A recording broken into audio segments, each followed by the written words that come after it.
Okay, chapter 9 review. Number 1 says something about, let's see, which statement can be represented by a negative integer? What is a negative integer, Katie?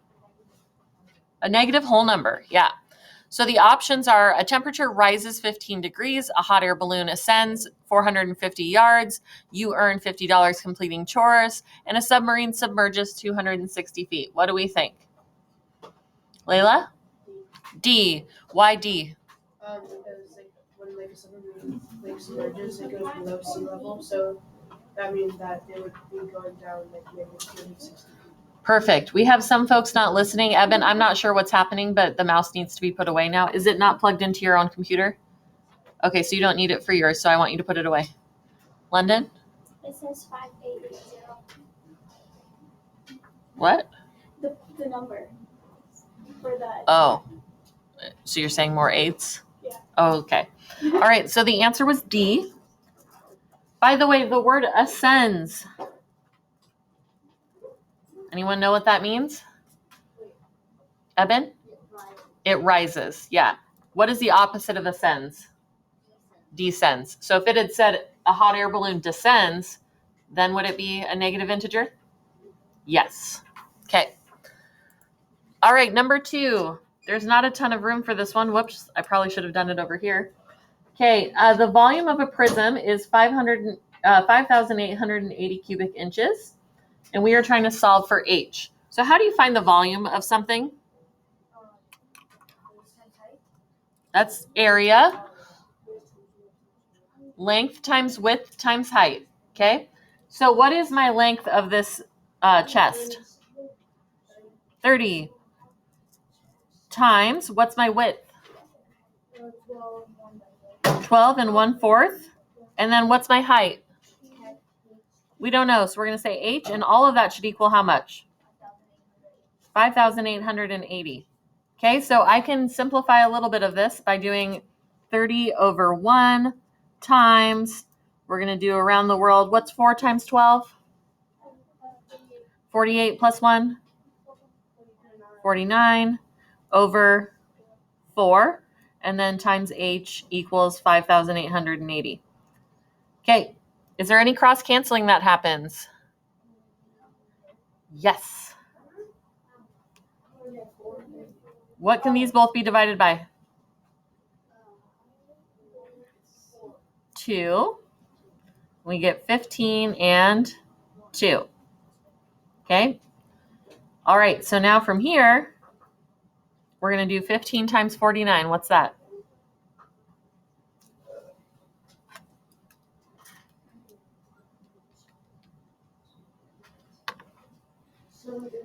Very good.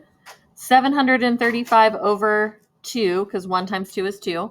And that's times H equals 5,880. Okay, how do I get H by itself? Yeah, I would divide both sides by this fraction. But when I divide by a fraction, what do I actually do? We multiply by the fraction upside down. Okay, so 2 over 735.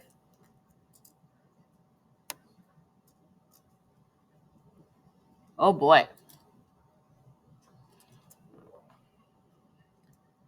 We are going to really hope that this works out, because the cross canceling here is going to get kind of crazy. So this is 5,880 times 2. So someone do 5,880 times 2.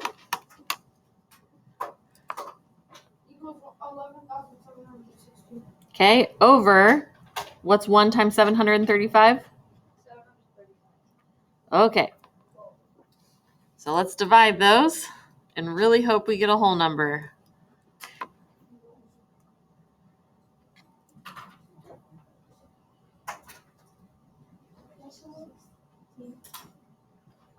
What? 16. Did we get a whole number? Yeah. Thank goodness. So we don't have to figure out what the remainder fraction is.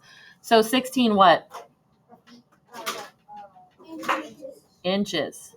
It is not inches cubed, because we're not actually solving for the volume. We're just solving for length. Okay, number 3. Which is the solution of the inequality? 2/3 x is less than 6. Okay, so for this one, again, I have a fraction out front times x is less than 6. We're going to solve this the exact same way we did the last one. So how do I get rid of that 2/3 so that x is by itself?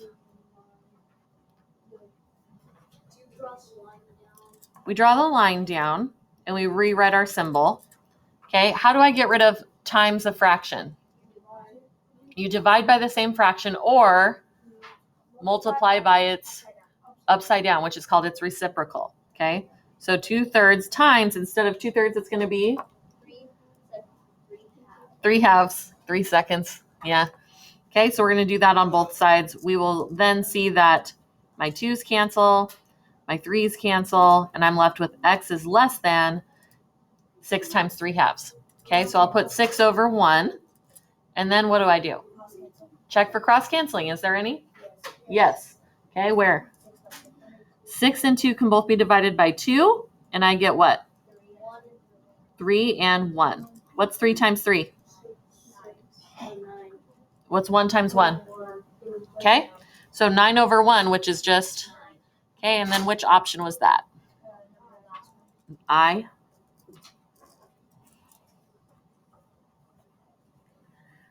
All right, number 4 says the number of hours that each of 6 students spent reading last week is shown in the bar graph. For the data in the bar graph, which measure is the least? So we need to find the mean, median, mode, and range. All right, let's start with our mean. How do we find the mean?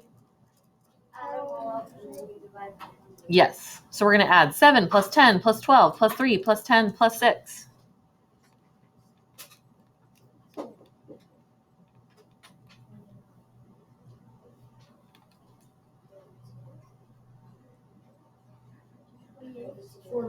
Okay, 48 divided by how many were there? 1, 2, 3, 4, 5, 6. 48 divided by 6 equals 8. Okay, then our median. How do you find a median? Yep, the finger thing. Okay, what do you have to do first? List them out, least to greatest. What's my smallest? 3, 6, 7, 10, 10, 12. Okay, and just to make sure, I have 1, 2, 3, 4, 5, 6 pieces of data. 1, 2, 3, 4, 5, 6 pieces of data. Okay, now from here, fingers. Cover up the last 2. Work your way in one at a time. Uh-oh, we got 2 middle numbers. Add them and divide by 2. Okay, so 7 plus 10 is 17. What's 17 divided by 2? 8.5? Let's check. 17 divided by 2, 8.5. Okay, so our median is 8.5. So far, I know it's not my median because it says which one is least. Then we have our mode. What is the mode of a set of data? The number that shows up the most. What number shows up the most? 10. So again, that is not going to be our least. And then finally, we need to find the range. Layla? I actually had a question about the median. Oh, okay. When you're in the median and you end up with like 2 middle numbers, how do you divide by 2? Because you're finding the average of them. So you're finding the mean of those 2 numbers. So you add just those 2 numbers together and divide by 2. Mm-hmm. Huh? It's like instead of doing like all the numbers, you just do 2. Yep, just a tiny set. Okay, what is the range of a set of data? You have to do this type of list of things. Oh, no, that's not good. It's your, so Chase, you said it. What's your highest number and smallest number? You subtract the highest number. Subtract your highest number, which is? And your lowest number, which is? Okay, what's 12 minus 3? Okay, so which one was our lowest value? Mean, median, mode, or range? Mean.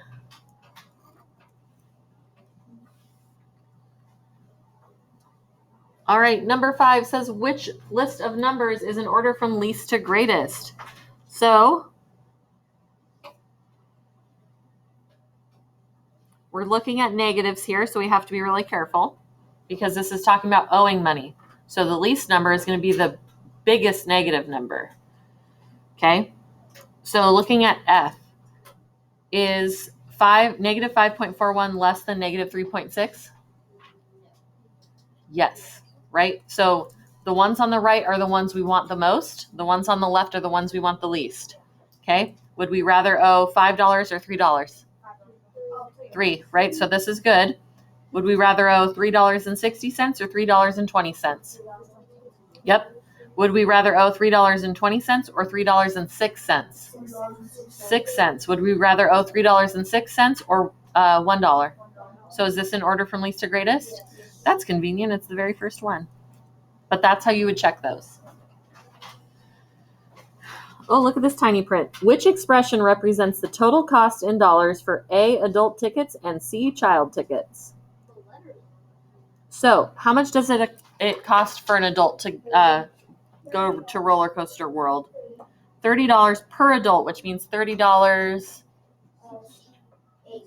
times A, right? So 30A. Then we would add the cost per child. So how much does it cost per kid? $20 per child, which means $20 times C. Okay, can I add these two together? Why can't I add them together? Right. Are adults and children the same thing? No, so you cannot add them together, right?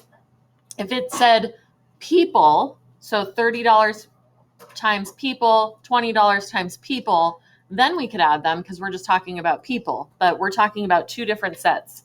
So which one is this? H. Okay.